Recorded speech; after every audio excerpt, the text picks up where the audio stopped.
configuration without us having to worry about them. I think we're in really good shape for the QD on the helium side and for any LH2 leak.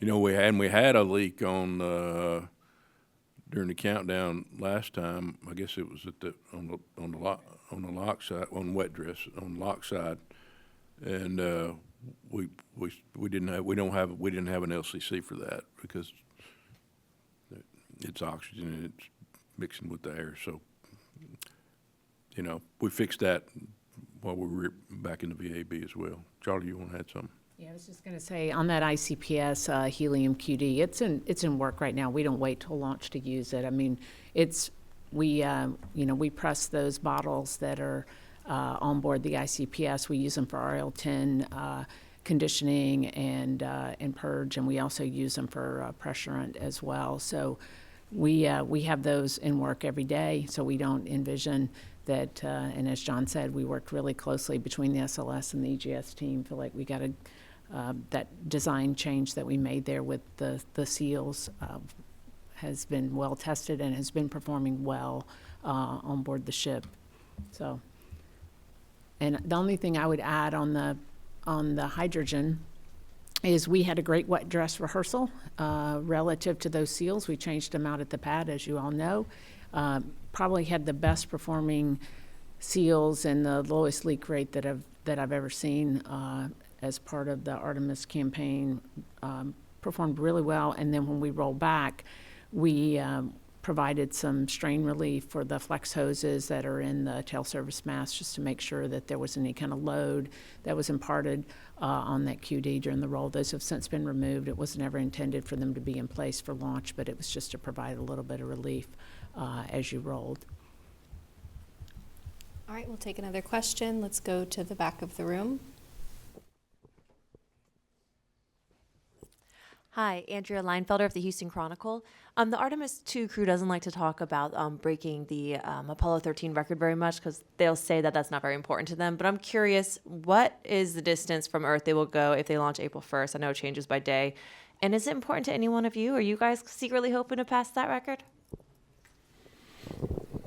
So I happen to have the number for April 1st. The max distance from Earth is going to be 252,799 statute miles, which, yes, is a little over 4,000 miles farther than Apollo 13. I would say, at least for me personally, no.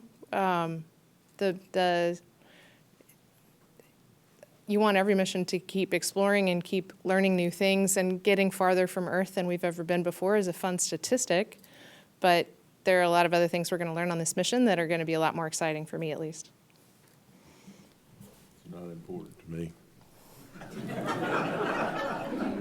I mean, I told you guys a few weeks ago, my main thing is hitting that entry interface right down the middle and getting the crew in the Pacific Ocean safely. That's important to me, which means everything else worked great or okay, right?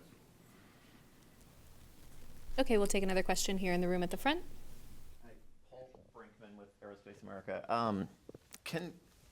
And a follow-up on the seals. I mean, our readers, I think, might be interested in, like, what did you fix about the seals, and is that a permanent fix? Like, you believe that won't be, that those seals in particular won't leak anymore? And then, I mean, I know you can't predict that, but, and then also, those seals have been there since the rocket, since they were traded out on the pad. Do you know how long they can stay in there before they need to be switched out again? Well, that's why I wouldn't really be in 100% with you, because we're still in the middle of those tests, right? So, you know, it's a Teflon seal. Teflon has a tendency to creep when it's under load. So you start putting two and two together, right, and say, okay, well, how long can it be? So we're in the middle of running those tests. We don't believe so far that we're going to have that issue given this short period of time. Because if you think back in the past, for Artemis 1 and even for Artemis 2, on the first build-up of the configuration, we set for a pretty good while, 10 months, you know, in the VAB with it in that configuration. So you can go ride it if you want to, but I mean, we're still trying to get through that. That's why I'm kind of reserve the right till we close out the fault tree.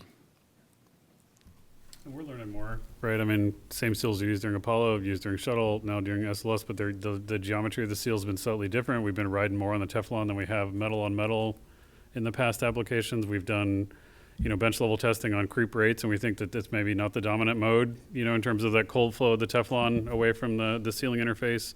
Time under compression is probably the contributor the most. So, but we have to get through all that data. I can tell you that by the time we do the third core stage, we're going to have this thing licked in terms of strain relief and different ways we can make sure we're not putting loads in the seals, because every time we do these things, we learn more about how they behave under cryogenic load as well as under compression. And so I think with the data we get here, as well as what we'll continue to do on the bench, that hopefully this is the last time we have to go through this. But again, like Honey, I'll be careful and reserve the right to be cautious.